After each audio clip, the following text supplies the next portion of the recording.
Okay, Jason. Let's rock! Let's rock. So Edgar Winter with me here on the phone.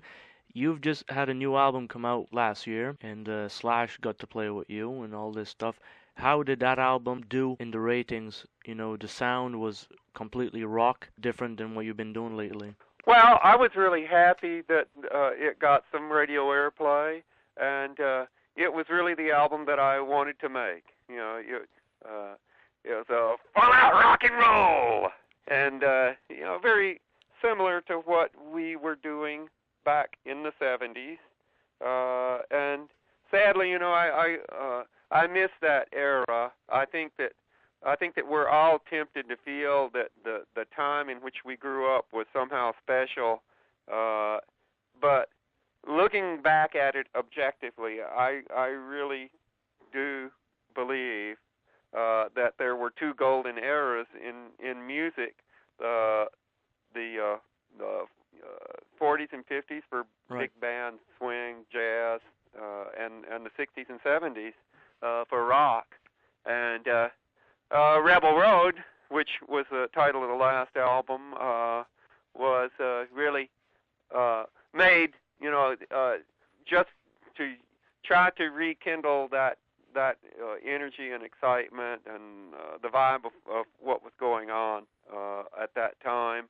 There was a lot of great music, that was made, and I, sadly, there's not that much new music that really is like that around these days. So there's also a biker connection. We do a lot of biker shows. Mhm. I've always felt that bikers and rockers had a lot in common, a certain disregard for authority, the powers that be, the status quo. So Rebel Road was just I've always thought that of the open highway as a symbol of American freedom, and it's basically saying I'm not going to be told who I am, what I'm supposed to believe, how I'm supposed to live. So for better or for worse, I'm on a rebel road. Rebel Row we all are on, and you're gonna Yeah. your next album, the type of guitar flowing. Well, it's going to be different. I'm primarily thought of as a rocker, but I also love jazz and classical. I'm working on some classical music now, and I'm not really sure what the next album is going to be, but I do have my little home digital studio that I'm constantly creating in, and since I have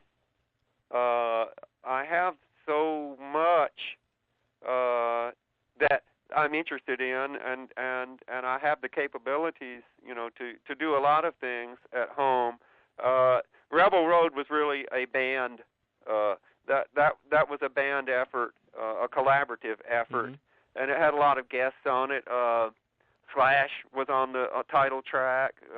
He rocked out and it did a great, in solo, which was basically the exact thing that I was looking for. My brother Johnny was on it. Clint Black played on a couple of the country songs, played some great country blues heart. And because it was a real band collaborative effort, I didn't do that at home. I went into a regular studio. So you just have to kind of I don't like to really plan things out. That album just happened at that time, and those songs just came together. I was co-writing with a couple of friends of mine, Curt Cuomo and James Baker, and we had a real synergy going on there. And as I said, I'm not really sure what the next one. The next one may have some jazz and classical elements in it, but not exactly sure. Also, we have a new DVD that was actually from Albert Hall, Royal Albert Hall in London, and this was a tour that we did some years ago with Alvin Lee, 10 years after, and that was recorded and is finally coming out. So that's something new that fans out there can look for. and I'm also interested. I have a musical comedy version of Broadway musical comedy version of Frankenstein that I'm working on, and I don't know how long that'll probably be years in the making, but those are two of the projects, so that's pretty much where it's at right now. You played with a guy called Vinnie Cusano, the Vinnie Vincent Kiss, in 1979 to 1980 in the Edgar Winter band. Do you have any footage of that era? Oh yeah. How was he in the group? What didn't he end up playing with Kiss for a while? Yeah, he played in Kiss from 1983 to 84. Yeah. Sure. I have great memories of that era, and I'm noted for having played with a lot of great guitarists. Of course, beginning with my brother Johnny and Rick Derringer, Ronnie Montrose with the Edgar Winter group. Floyd Radford was the guitarist with White Trash, and my present guitar player Doug Rappoport is just an exceptional, phenomenal musician and a great shredder, great metal shredder player, and has the old blues roots as well.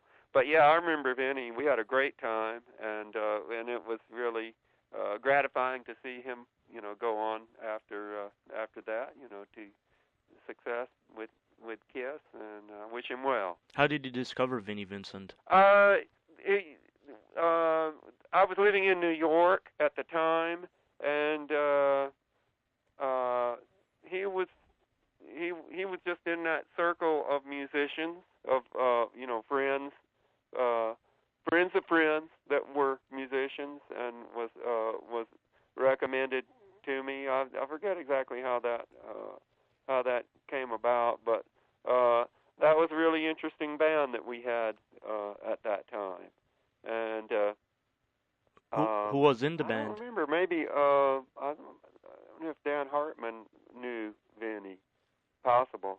But he was recommended by one of my musician friends. Can't remember who. I know that Dan Hartman played with Vinnie also, as Dan Hartman. Then that's very possible. That would be it, the connection. Who was in the lineup of that year? Like the drummer? Oh, you mean who was in that band at that time? Let's see. I think not really. No. I mean, I could probably think of everybody, given some time. You played on Crazy from the Heat with David Lee Roth. How crazy was that? Oh, that was really cool. Dave and I met in New York, and we had a lot of fun terrorizing the streets of New York at that time. And he had asked me to play on, first of all, Gigolo, mm-hmm. and I was very familiar with the original version, the Louis Prima version. So I knew the song, and when he played it for me, like thinking that I never would have heard it before, I thought, oh yeah, I remember that, and so I just more or less became the session leader and helped show everybody the parts since I really knew the song. And then we did California Girls, which was loads of fun. And then I played with Dave later when he did his Vegas thing with the big band that was really had a lot of great players in it, and that was also a lot of fun. But Dave is like one of those guys that great to hang out with, and just full of energy, and he's on all the time. That stage persona that he has, that's really him. That mm-hmm. is who he is, and I'm quite different on stage than all, but Dave's like that 24/7. So it was a lot of fun hanging with him. When you were younger, how many hours did you put into mastering your keyboards and vocal abilities and all that stuff?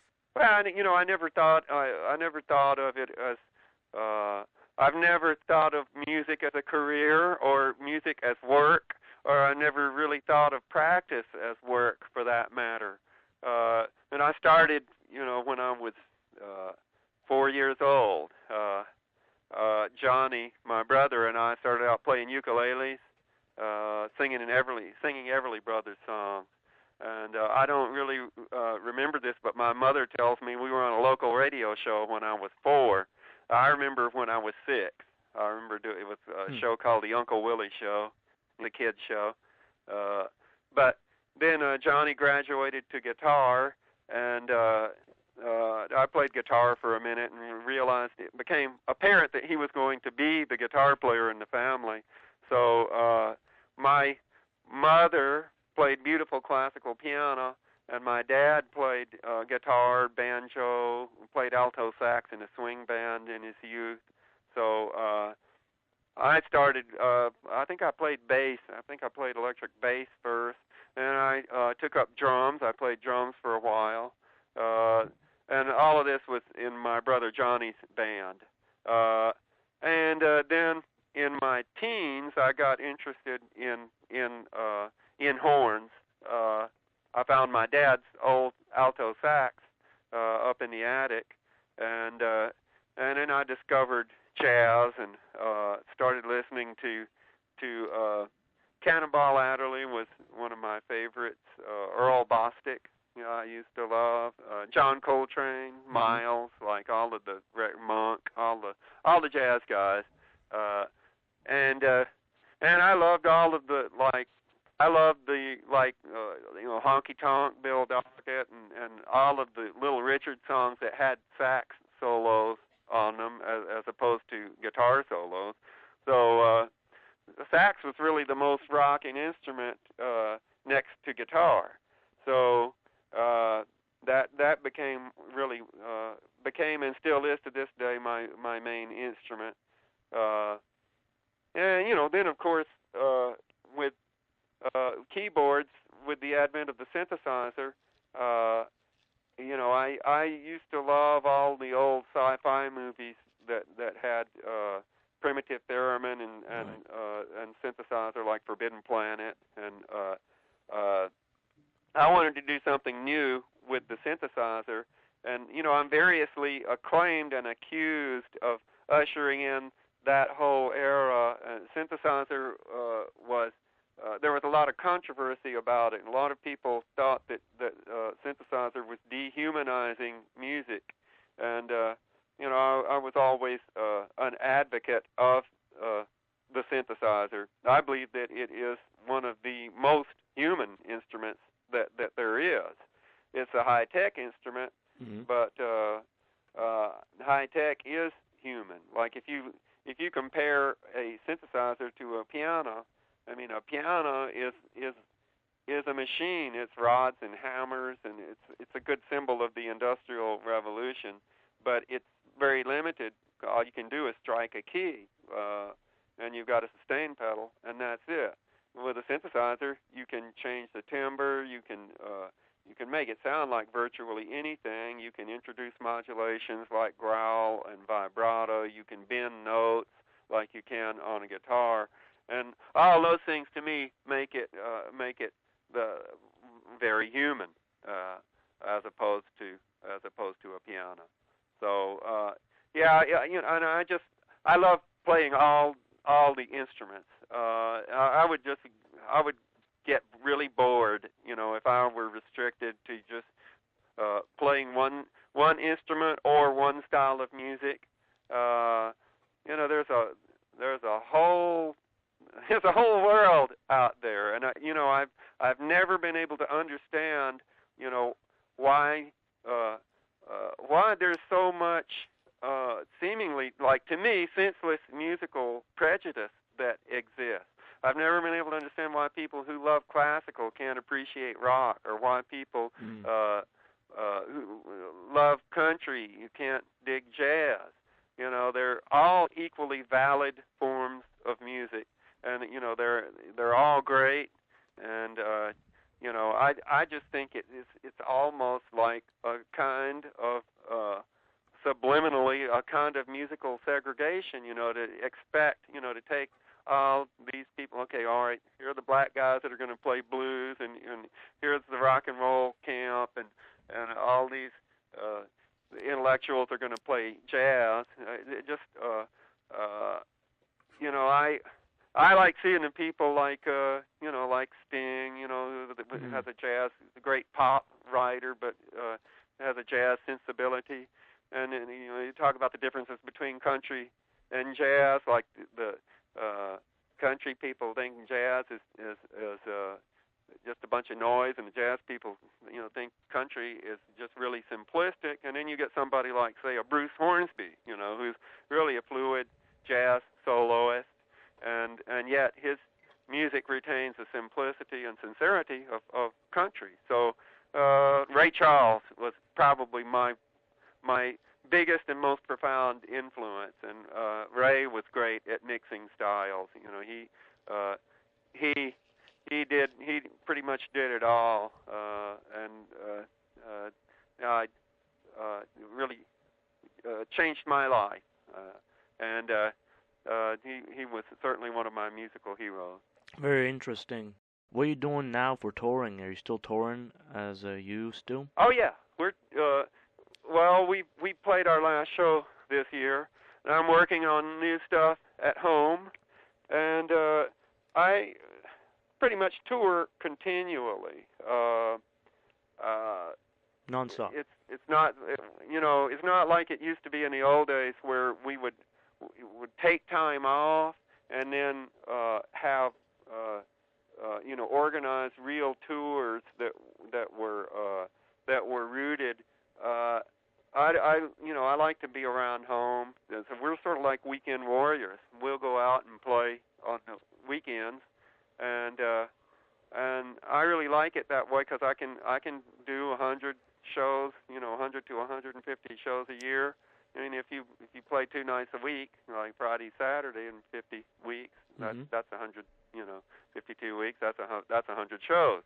So that way, I love my wife Monique. I love being at home. We've been married now for 30 years, and it's good to be at home. A great inspiration, and on every CD, I always dedicate a song to Monique. I write a love song, and she's helped keep me grounded and happy and productive, and I love her more than I can say. So, I think I'm proudest of our relationship and our marriage. Along with my musical accomplishments, one of the thing that means the most to me, and I'm thinking about doing something similar to Frankenstein. I think it's been a while since I've visited that synthesizer era. Frankenstein was just a really heavy song, and it was really a precursor of heavy metal and fusion in a sense. Yeah. And those are another two elements that I really love, and electronics have advanced so far since that time. I think it'd be interesting to revisit that world and do some cool synth stuff. And we're going to be busy. We're going to playing all the time. I have no intention of ever. You'll never hear Edgar Winter talking about a farewell tour.